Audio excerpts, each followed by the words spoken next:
What's up guys, Curtis here and welcome to a brand new FIFA video. Today, I thought the day before the football season starts, we're going to have a look at my fantasy team and compare it to see how it would look in FIFA. I always find it interesting just to kind of like talk about the team because I feel like it helps you just... I don't know, there's something about just talking about it. I feel like it's good to like get it out there, get it out into the ethos and kind of know what you're talking about. So we're going to go through the team today. If it is your first time watching my channel though, please do drop a subscription on this video. It is greatly appreciated. We're trying to give the channel a bit of a boost over the next few months. So if it's your first time watching and you want to see more of my content, seriously, give me a subscription. It'll be worth it. And if you have seen this channel before, drop us a like. That is also greatly appreciated. Now, I'm thinking about doing a fantasy league, so let me know if you guys are interested. I'm going to put a code here. I did one last year, but I didn't really promote it much. So if you want to join my fantasy league, there's going to be a code on the screen in this area where you can go and join the league and see if you can beat me and beat this team. But we're going to start off with our bench first. Now, the team I've started off with, obviously a few teams don't have any games in the first game week. So on my bench to start off with is going to be Nick Pope. Now, I don't know if I don't have any Nick Popes in the club. So, Nick Pope, he's going to be on my bench. He is probably my first choice goalie throughout the season, but he's going to swap in. I saw something really interesting where someone said if you had... Now, I've not done it in terms of goalies, but I may have done it with my defence, where if you have a Wolves defender and a Burnley defender, and you want to like swap between the two, if you do that, you will only play the top six twice with those players, if that makes sense. You can always swap one in for the other. Thought really good to know, and their defences were brilliant last season. So Nick Pope, Golden Glove last year, quality goalie. Burnley's defence is ridiculous. You need a Burnley defender or goalkeeper in your team. It had to be done. Now, I then needed a budget option. And I looked up the Leeds defence, and the person with the most goals and assists last year was Luke Ayling. Now, I thought it was a good differential. He is only 4.5 million, so he's dirt cheap, and he's only selected by 4.3% of people. I thought that makes him a decent pick as a bench option, one to bring in if I need to. Always good to have. Next up, I'm still considering changing this, so let me know in the comments what you think about this. But I've got Rashford. Obviously, Rashford won't play in the first week, but I was looking through all the options in terms of Man United midfielders, and I just can't decide what I think about it. I always enjoy Rashford in fantasy football, and he's down as a midfielder, so extra points when he scores goals. I felt like I needed to go for it. I couldn't help myself, but he's on my bench. In my head, I'm hoping Bruno Fernandes doesn't get as many penalties this season. Rashford's scoring some goals instead. I don't know. I've picked Rashford. Let me know in the comments down below what you think about that. And then I've gone for another option from Burnley in James Tarkowski. Now, James Tarkowski, again, tons of points last season. If we look, he got 143 points last season. He was part of 15 clean sheets. That's a lot of clean sheets for someone that's 5.5 million. I think he's a good shout. And after Leicester away at the start of the season, Burnley have Southampton at home, Newcastle away, West Brom away, Tottenham home, Chelsea home, where they can definitely pick up clean sheets, Brighton away, Palace away. So I think their first kind of 8 actual fixtures, they're pretty decent. So for that reason, I'm going for Tarkowski, and I think it'll be a good bench option. And then we have the goalkeeper of Alex McCarthy. Now Alex McCarthy has been selected by 20% of people, which I don't like to have too many that are high, but I feel like he's a good shout. Southampton's fixtures to start off with are pretty kind as well. They've got Crystal Palace away the first week. And I feel like if I'm swapping him with Pope, the timing should work out quite well. He's got Tottenham at home the following week, and that's when Pope would come in. Then there's Burnley away, so we'd obviously put Pope in. Then they've got West Brom at home, Chelsea away where Pope would come in, Everton at home, Villa away, Newcastle at home. So they've got like games at different times to Pope, and I feel like they'll work well for the first kind of 10 fixtures as my 2 goalkeeper options. So that is Alex McCarthy, and that's why he's in. Now, I'm taking a massive gamble here with one of my centre backs. Now, those of you that don't know, there are some serious defensive issues at Arsenal. David Luiz is out for a while. Mustafi is supposed to be out for a while.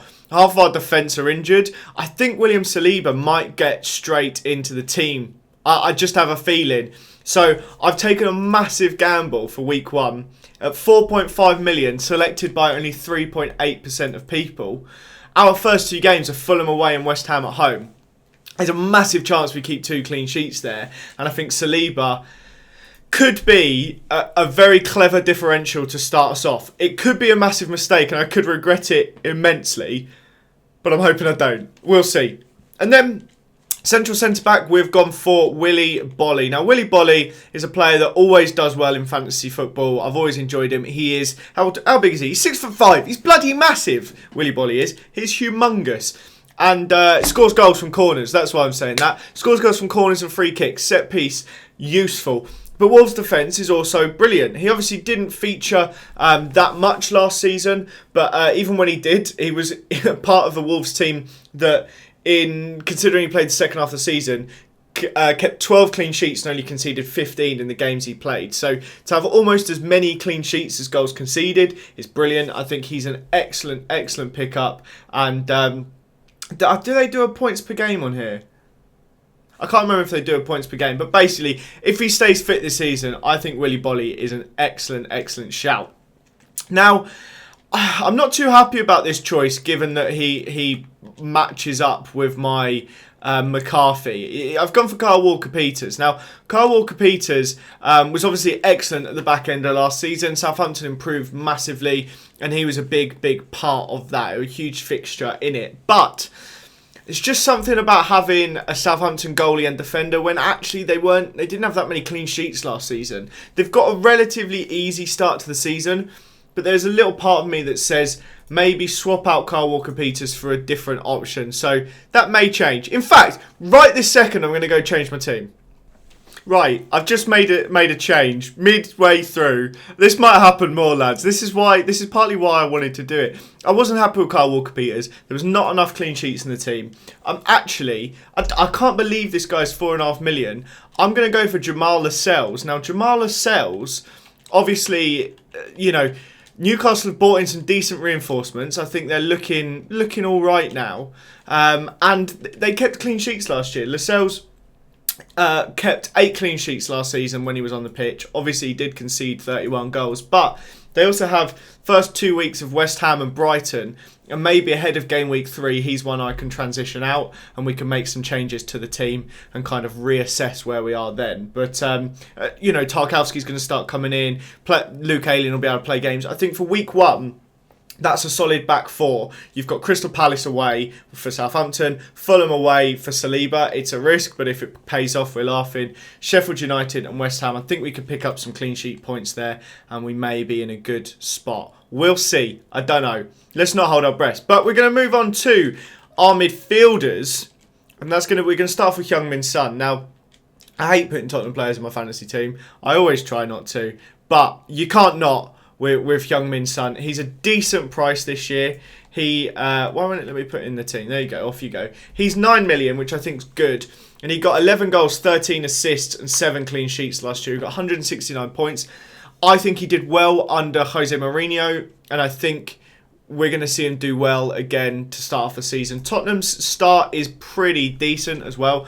In the first 8 game weeks, they only really, of any note, they play Everton and Man United. Everyone else you'd probably consider a bottom half table team. So, really easy start for Tottenham. It actually makes me think I should have more Tottenham players in the squad, but we'll stick with that. I feel like that's enough. And I think Son will definitely be a good one to keep for quite a while. And I'm sure his price will rise. And then when he has that bang in kind of game week 10, he then starts playing loads of tricky teams. He's got City, Chelsea, Arsenal, Liverpool, Leicester, Wolves, with only Crystal Palace in there. That's when you cut him out and you replace him, but his price would have already shot up.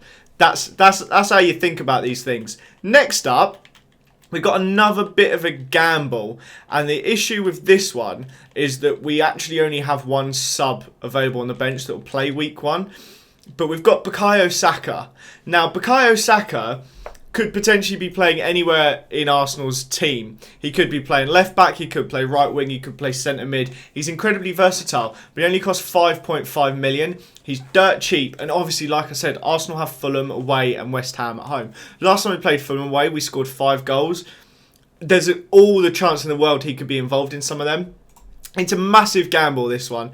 But to start off well, you do need to make some gambles. And he's 5.5 million, which is cheap. I needed a cheap midfielder. And he's only selected by 9.1% of people. So Bukayo Saka could be our differential in the midfield. Now, you know, of course, I've done my full allotment of Arsenal players. I've gone for all three. It's got to be done. But next up, we have Pierre-Emerick Aubameyang, classified as a midfielder this season due to the fact he played left wing for the majority of last season. Aubameyang is going to be my captain for week 1, and he is going to score against Fulham. There's no doubt in my mind that Aubameyang scores against Fulham and against West Ham. We could be looking at 3 goals in the first 2 game weeks.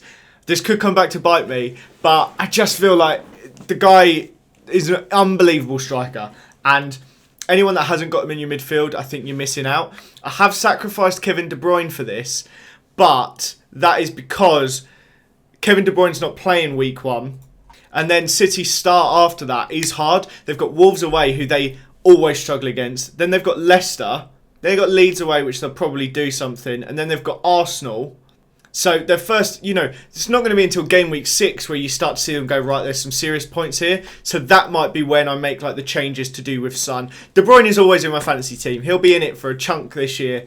But this is the best one to start off with. So I think Aubameyang will get me points. He's going to be in a lot of teams, and he's a lovely little one to have. But next up, we have big Alan Saint-Maximin. I've actually got one of him in my club. I've got his beautiful right wing foot birthday untradeable. That means I actually have 2 Newcastle players in my team. But ASM, he's 5.5 million. I can't believe how cheap he is. He got 3 goals, 5 assists and 8 clean sheets last season. But you're adding into that team now Callum Wilson, Ryan Fraser. The opportunity for him to get more assists and more goals, I think, is absolutely there. And like I said, their first 2 games are dead easy. We've got 2 game weeks there that we can basically set and leave Lascelles and Saint-Maximin. And then if after 2 game weeks we're struggling, we're going to be able to bring in Rashford, who's on our bench, and Tarkowski for those 2. But then we can start to look at maybe transferring them out. It's all about how we start, and we've got a nice base that kind of covers us for a few weeks that we don't have to worry, and the team should be pretty set for the most part during that time. And then we're going to get onto our strikers, and we have 3 out-and-out centre forwards. We're going to start off with a player I absolutely love, Raul Jimenez. Now, you may be wondering why I've just stood up. That is to show you my beautiful Raul Jimenez signed shirt, which I'm going to get up in the background soon, actually. I need to get that sorted. But the boy, Raul, signed a shirt for me. Lovely bloke. We worked with him on a shoot last year. Genuine legend, but he's an absolute goal-scoring machine. I think he's such a good player. Wolves have done so well to keep hold of him. He got 17 goals last season, 7 assists. Bloke is a machine. And 8.5 million, I can't get over how cheap he is in fantasy. He's not even picked by 20% of the people. I think he is world class. Then, next up, we have a player that I don't know if this is a good idea or not. I've gone for Timo Verna, and I think it might be stupid. Might be a really bad idea.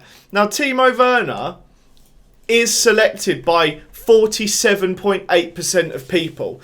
Now, I don't know what to make of that. Chelsea, they've got Brighton away, first game of the season. I think there's all the chance in the world he doesn't even start, which is making me panic. And I've got nothing on the bench. Nothing on the bench at all.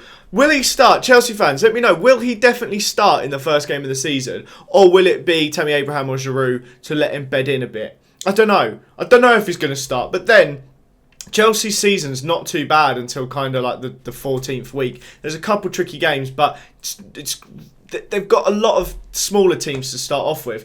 So he's 9.5 million. He makes sense budget-wise. If we were to look at alternative transfers under 9.5 million, so if we go to strikers under 9.5 and you kind of sort by the top scorers from last year, you could get Martial. I don't know if I want Martial or Werner. You get Danny Ings. I've gone for Che Adams. You can get Danny Ings. I'll tell you why I'm not going to get him in a minute.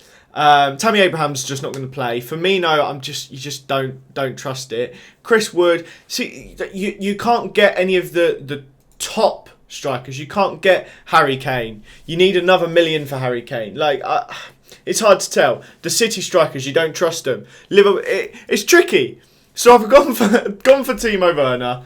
We'll see. We'll see how it goes. I might regret it. I might make a change directly after this so that I've got someone on my bench that I can rely on if I need to. I'm panicking a bit now. But anyway, our third and final player up front for us is going to be Che Adams. Now, this one will get some eyebrows raised. I started last season's fantasy football with Che Adams in my team, and I regretted it.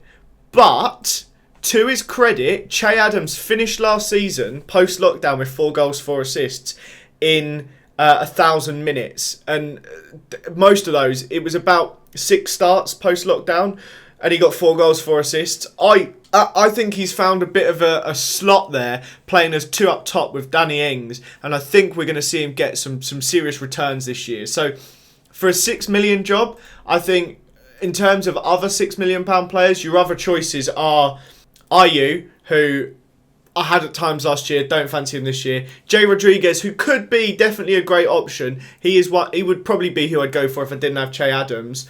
Or at least Musa or McBurney. Like, there's not much really there in terms of other options. So for that reason, or you could have gone Mitrovic. So that it's basically Mitrovic is your other choice. But I really like Adams, and he's only selected by 3.1% of people, and I love a differential. I like someone who's not been picked, gives me a chance to get a boost to start off with, and hopefully kick my team off. So that's my team. Let me know in the comments down below what you think. If you're a fan of any of these teams and you know something like, listen, Lascelles isn't going to play the first 2 weeks, or Timo Verna, Frank said he's got to earn his place. I don't know. There's plenty of players as well that I would like to get in if I knew they would be starting straight away. James Rodriguez is going in my team without a doubt within a couple of game weeks if I know he's starting.